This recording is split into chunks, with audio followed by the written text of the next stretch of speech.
శుక్లాంబరధరం విష్ణుం శశివర్ణం చతుర్భుజం ప్రసన్నవదనం ధ్యాయేత్ సర్వవిఘ్నోపశాంతయే. పతివ్రతోపాఖ్యానం. అనంతరం ఋషిపుత్రుడు నచికేతుడు మునులతో ఇట్లా చెప్పెను. విప్రవర్లారా, సందర్భానుసారంగా యాయవారం శిలోంచ జీవనం స్వాధ్యాయ వ్రతాలను అనుసరించి జీవించిన తపోసంపన్నులైన బ్రాహ్మణులను తనకు పైన పోవుట చూసి యమధర్మరాజు అత్యంత దుఃఖితుడయ్యను. బ్రాహ్మణులారా, ఇంతలోనే అచ్చట విమానంపై ప్రయాణిస్తూ తన పతిదేవునితో కలిసి ఒక పరమ తేజస్విని మహాపతివ్రతకు స్త్రీ వచ్చినది. ఆమె వెనువెంట అనేక మంది అనుచరులు పరికరములు పరిచ్ఛదము విరాజమానములై ఉన్నవి. ప్రియదర్శకారియగు ఆ దేవి యొక్క ఆగమన కాలమందు కొమ్ములు, బూరలు మొదలగు వాద్యాలు విపులమైన ధ్వని వినిపించుచుండెను.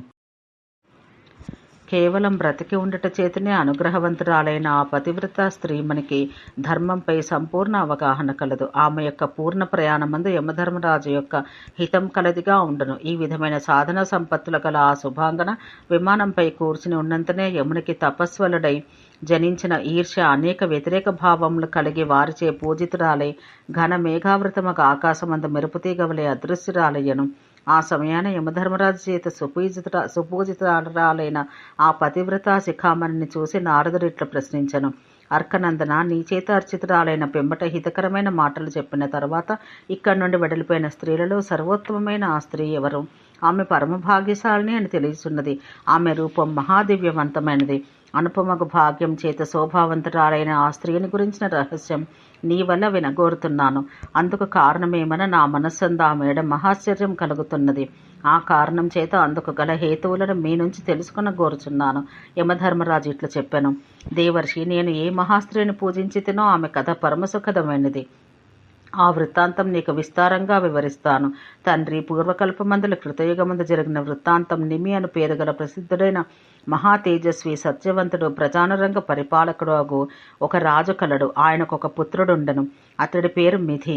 కేవలం తండ్రి వల్ల జన్మించిన కారణం చేతనే అతడిని జనులు జనకుడు అని పేరుతో పిలుచుచుండరి.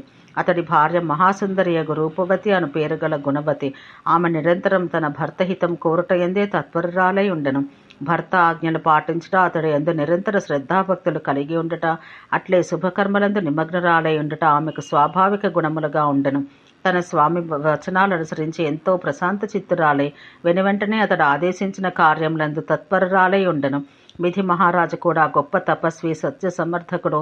ఇంకను సర్వప్రాణుల హితం నందే తన సంపూర్ణ కాలాన్ని వినియోగించుచుండెను. ఆయన శ్రమ ధర్మపూర్వక కృషితో సంపూర్ణ భూమండలాన్ని పాలించుచుండెను. ఆయన పరిపాలనా కాలమందు రోగములు, ముసలితనం, మృత్యువులు లేనందున మృత్యువు యొక్క శక్తి కుంఠితమయ్యను.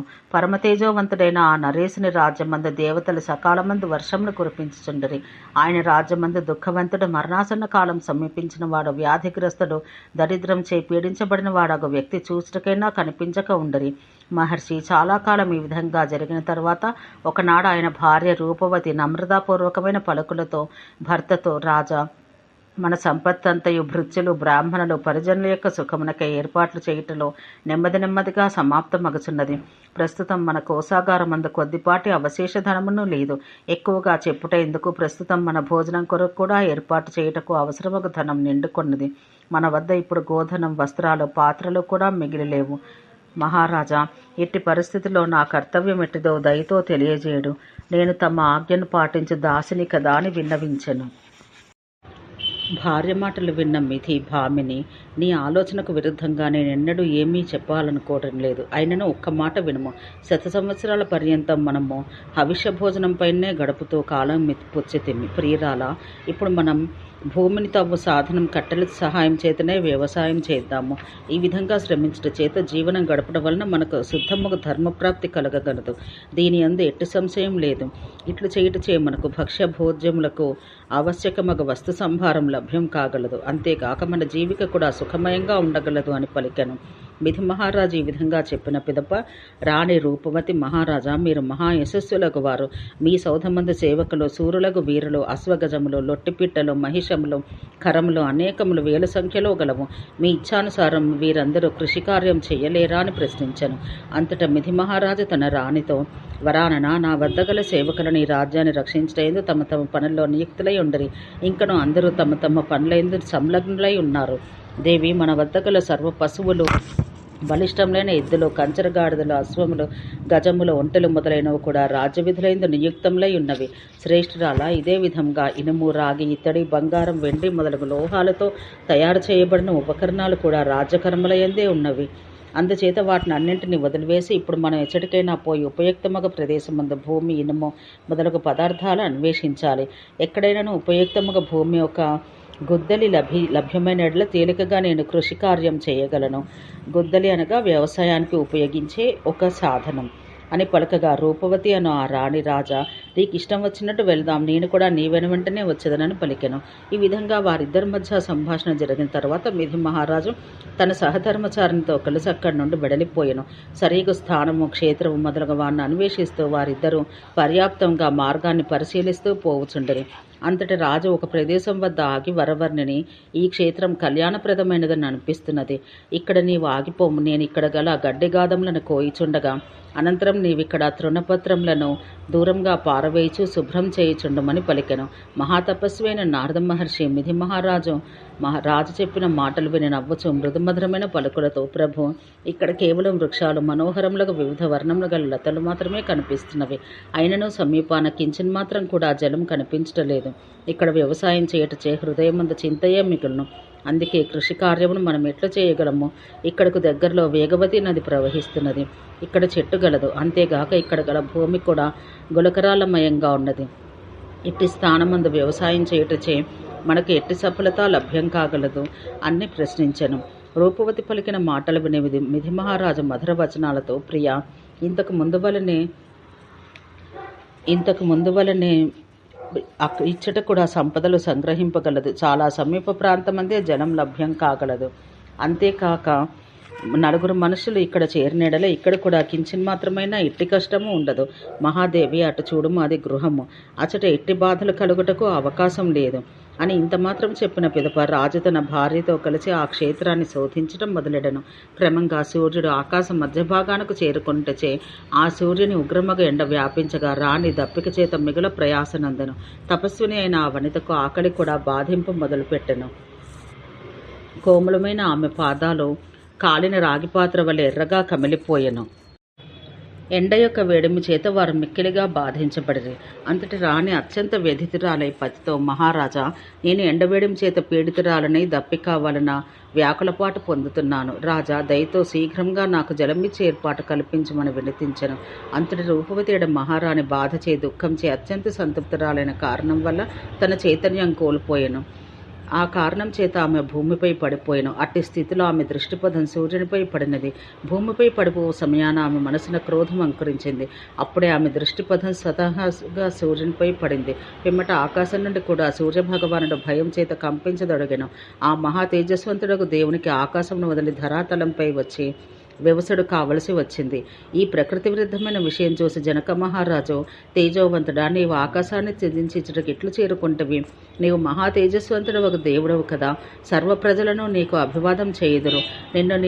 నేను నిన్నెట్లు స్వాగతింపగలను అని సూర్యుని ఉద్దేశించి పలికెను. సూర్యభగవానుడు వినయపూర్వకంగా మిథి మహారాజుతో, రాజా, మహాపతివ్రతయగు రాణి రూపవతి నాపై అత్యంత కోపం వహించింది. ఆ కారణం చేత నేను మీ ఆజ్ఞ పాటించడం కొరకు ఆకాశం నుండి ఇక్కడికి వచ్చి ఉంటని. ఇప్పుడు భూమండలాన స్వర్గమందు ఇంకను 3 లోకములందును ఈమెతో సమానమైన పతివ్రతయగు స్త్రీని ఎచ్చటను దృష్టిగోచరం ఒకటలేదు. ఈమె యందు అంతులేని శక్తి ఉన్నది. ఈమె తపము, ధైర్యము, నిష్ఠ, పరాక్రమం ఒకదాన్ని మించి ఒకటి ఉండి ఆశ్చర్యం కలిగిస్తున్నది. ఈమెకు గల ఇతర విశిష్ట గుణాలు కూడా ప్రశంసనీయములు. మహాభాగుడా, ఈమె చిత్తం కూడా నిరతం నీ చిత్తాన్ని అనుసరించి ఉండను. సుపాత్రుడగు వ్యక్తికి సుపాత్రునితోనే సంబంధం కలుగును. ఇది అతడిలో గల పుణ్యమహాఫలమని తెలియవలను. మీ భార్యాభర్తలిద్దరూ సచీదేవేంద్రులకు సమానంగా నిరతం ఒకరికి మరి ఒకరికి అనురూపంగా కలదు. రాజా, ఏ విధంగానూ నీ అభిలాష వ్యర్థం కాకూడదు. నీ మనస్సునందు భోజనం కొరకు తగిన ఏర్పాటును చేయుటకై వ్యవసాయం ఉత్తమమైనది అని అనిపించుచుండిన దాన్ని అవశ్యం చేయను. ఈ ఆలోచన చేయి వ్యక్తి నాకు వ్యతిరేకుడు ఎప్పుడూ కాదు. నీ ఈ ప్రయాస సఫలము, కీర్తివంతము, అభిలాషను పూర్తి చేయనది కాగలదు అని చెప్పి సూర్యభగవానుడు ఆ మహారాజుకు జలముతో నిండిన ఒక పాత్రను నిర్మించి ఇచ్చెను. ఆ పాత్రయే గాక ఒక జత పాదరక్షలు, దివ్యాలంకారాలతో అలంకృతమైన ఒక ఛత్రము మొదలగు వస్తువులను ఆ మిథికి ప్రసాదించెను. అంతేగాక ఆ వస్తువులన్నీ ఈ స్త్రీ చేసిన పుణ్యకర్మ యొక్క ఫలితములని తెలిపెను. అంతట వారు చైతన్యవంతులై సిద్ధిని గాంచిరి. అంతటా ఆ రూపవతి ఆశ్చర్యకరమైన ఈ సంఘటన చూసి, రాజా, ఈ శీతల జలాన్ని, ఈ దివ్య ఛత్రాన్ని, పాదరక్షల జతను ప్రసాదించింది ఎవరు తెలుపుడు అని ప్రార్థించగా జనకరాజు, మహాదేవి, ఇవి నీపై దయతో గగనమండలం నుంచి ఇక్కడకు వచ్చి ఈ విశ్వానికి ప్రధానుడైన భగవంతుడు వివస్వంతుని చేత ప్రసాదించబడ్డవి. ఇవన్నీ ఆయన కరుణాఫలితంలే అని చెప్పగా, మిథి మహారాజు వచనాలు విన్న రాణి రూపవతి, ప్రాణనాథ, ఈ సూర్యదేవుని ప్రసన్నుని చేసుకుంటూ నేను చేసిన పని ఇట్టిది. ఈ విషయం తెలుసుకున్న ప్రయత్నం చేయడని వినిపించగా, జనకరాజు మహాతేజవంతుడైనందువల్ల సూర్యునికి ఎదుట 2 చేతులు జోడించి నమస్కరించి, భగవాన్, నేను నీకు ఎట్టి ప్రియకార్యం చేయగలను అని ప్రశ్నించగా, రాజు ప్రార్థనను విన్న భాస్కరుడు, గౌరవంతుడా, స్త్రీలతో నాకు ఎట్టి భయము కలగకూడదనేది నా మనసునందలి కోరిక అని చెప్పాను. మిథి మహారాజు ఎవరినెట్లు గౌరవించాలి అనే విషయమందు మిక్కిలి కుశాగ్ర బుద్ధి కలవాడు. రూపవతికి మహారాణి నిరంతరం ఆయన హృదయంను ఆహ్లాదితం చేయుచుండెను. సూర్యదేవుని మాట విన్న పిమ్మట రాజు తన భార్యకు సర్వ విషయాలు వివరించెను. ఆయన మాటలు విని ప్రసన్నరాలు, పరమ కుశాగ్ర బుద్ధి గల రాణి ఆనందంతో పొంగిపోయినది. ఆ కారణం చే ఆ రాణి తన అభిప్రాయాన్ని వ్యక్తపరుస్తూ, దేవా, నీ తీవ్ర కిరణాల నుంచి రక్షణ పొందుటకే నాకు గొడుగును దానం చేస్తేవి, దానితో దివ్య జలపాత్రం నిచ్చితివి. ఈ 2 గాక పాదములను క్షేమంగా ఉంచుటకే పాదరక్షలు ప్రసాదించితివి. ఇవన్నీ పరమ ఆవశ్యకములకు వస్తువులు. అందుచేత మహాభాగా, నీవు ఎట్టి వరమును కోరితివో అట్టే జరుగునుగాక. నీవు స్త్రీల నుంచి ఎట్టి భయం పొందకుందువుగాక. నీ కోరికను అనుసరించి కార్యములను చేయుటయందు నీవు సర్వస్వతంత్రుడవు అని రాణి పలికినది. యమధర్మరాజు మహర్షి, ఇది ఆ రూపవతి అని మహాపతివ్రతకు సంబంధించిన వృత్తాంతం. అప్పటి నుంచి ఇట్టి పతివ్రతలను గౌరవించుట, నమస్కరించటలను నేను చేయుచున్నాను అని తెలిపాను. ఓం శాంతి శాంతి శాంతి.